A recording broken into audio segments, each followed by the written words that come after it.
You, John Fitzgerald Kennedy, do solemnly swear. I, John Fitzgerald Kennedy, do solemnly swear. That you will faithfully execute the office of President of the United States. That I will faithfully execute the office of President of the United States. And will, to the best of your ability. And will, to the best of my ability. Preserve, protect, and defend the Constitution of the United States. Preserve, protect, and defend the Constitution of the United States. So help you God. So help me God.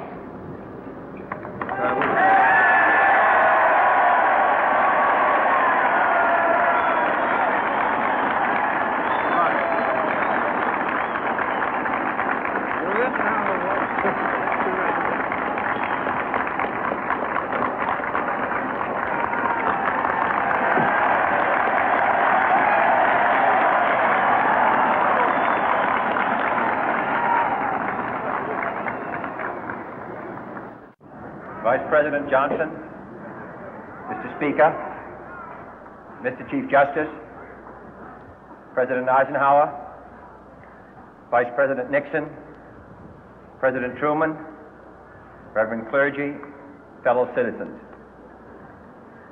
We observe today not a victory of party, but a celebration of freedom, symbolizing an end as well as a beginning, signifying renewal as well as change. For I have sworn before you and Almighty God the same solemn oath our forebears prescribed nearly a century and 3/4 ago. The world is very different now, for man holds in his mortal hands the power to abolish all forms of human poverty and all forms of human life. And yet the same revolutionary beliefs for which our forebears fought are still at issue around the globe. The belief that the rights of man come not from the generosity of the state, but from the hand of God. We dare not forget today that we are the heirs of that first revolution. Let the word go forth from this time and place to friend and foe alike that the torch has been passed to a new generation of Americans born in this century, tempered by war, disciplined by a hard and bitter peace, proud of our ancient heritage, and unwilling to witness or permit the slow undoing of those human rights to which this nation has always been committed and to which we are committed today at home and around the world.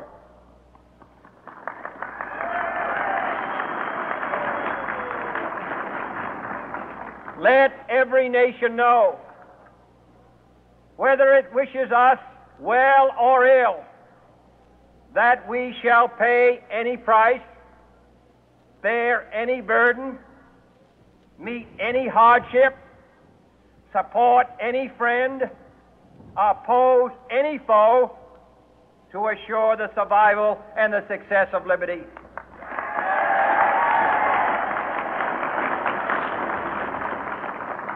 This much we pledge and more.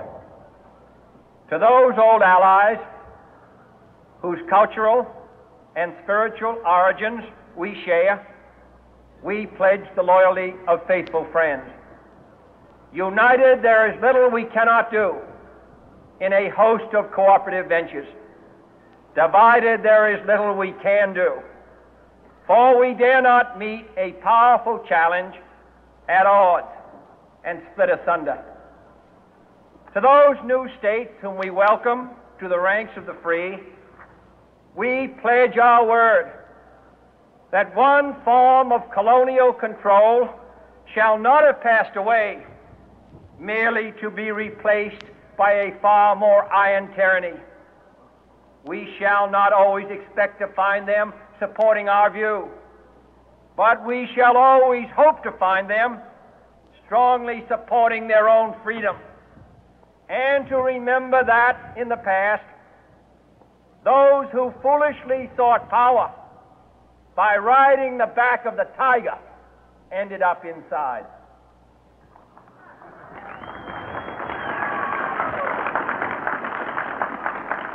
To those people in the huts and villages of half the globe struggling to break the bonds of mass misery, we pledge our best efforts to help them help themselves for whatever period is required, not because the communists may be doing it, not because we seek their votes, but because it is right. If a free society cannot help the many who are poor, it cannot save the few who are rich.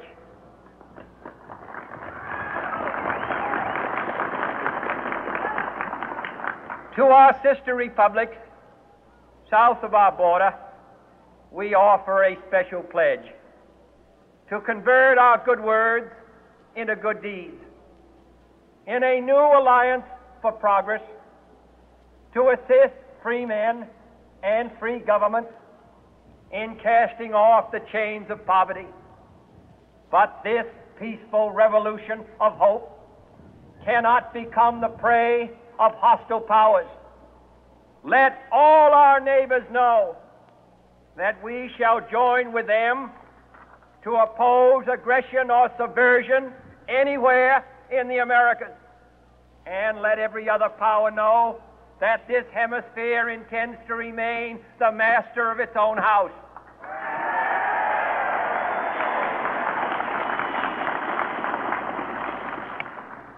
To that World Assembly of Sovereign States, the United Nations, our last best hope, in an age where the instruments of war have far outpaced the instruments of peace, we renew our pledge of support to prevent it from becoming merely a forum for invective, to strengthen its shield of the new and the weak, and to enlarge the area in which its writ may run. Finally, to those nations who would make themselves our adversary, we offer not a pledge, but a request that both sides begin anew the quest for peace.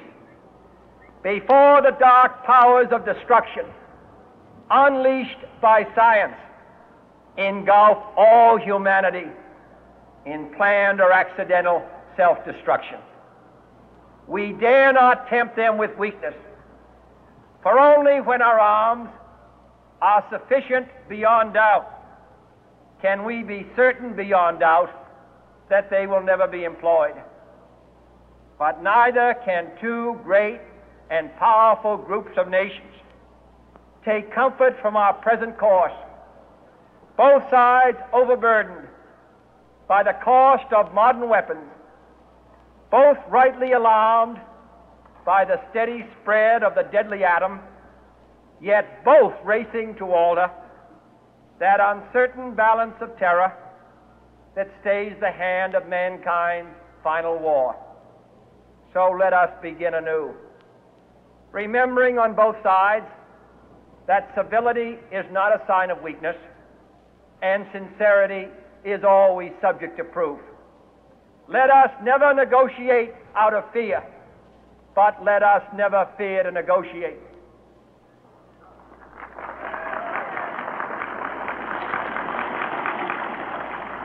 Let both sides explore what problems unite us, instead of belaboring those problems which divide us.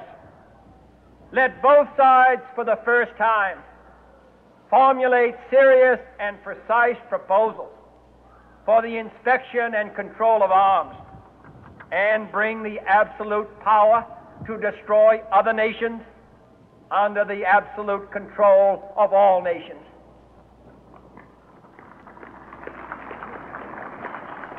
Let both sides seek to invoke the wonders of science instead of its terrors. Together, let us explore the stars, conquer the deserts, eradicate disease, tap the ocean depth, and encourage the arts and commerce. Let both sides unite to heed in all corners of the earth the command of Isaiah to undo the heavy burden and let the oppressed go free. And if a beachhead of cooperation may push back the jungle of suspicion, let both sides join in creating a new endeavor, not a new balance of power, but a new world of law, where the strong are just and the weak secure and the peace preserved. All this will not be finished in the first 100 days, nor will it be finished in the first 1,000 days, nor in the life of this administration, nor even perhaps in our lifetime on this planet. But let us begin.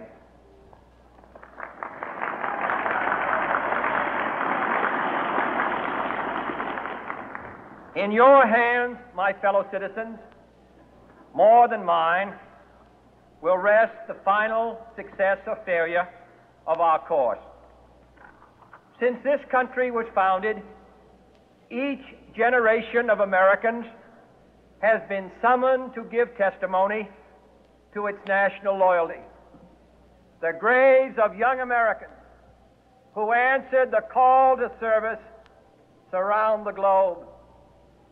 Now the trumpet summons us again, not as a call to bear arms, though arms we need, not as a call to battle, though in battle we are, but a call to bear the burden of a long twilight struggle, year in and year out, rejoicing in hope, patient in tribulation, a struggle against the common enemies of man, tyranny, poverty, disease, and war itself.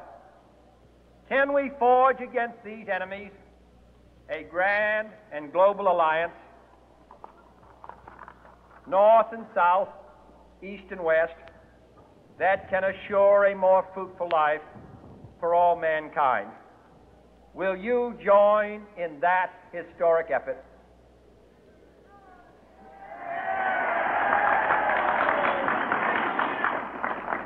In the long history of the world, only a few generations have been granted the role of defending freedom in its hour of maximum danger. I do not shrink from this responsibility. I welcome it.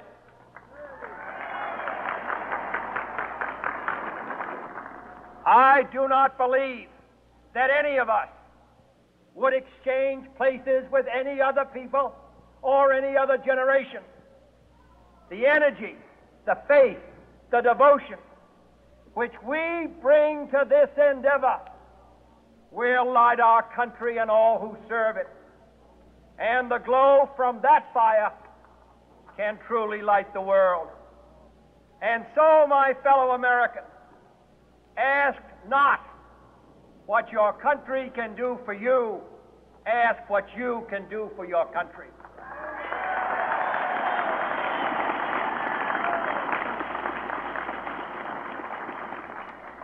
My fellow citizens of the world, ask not what America will do for you, but what together we can do for the freedom of man.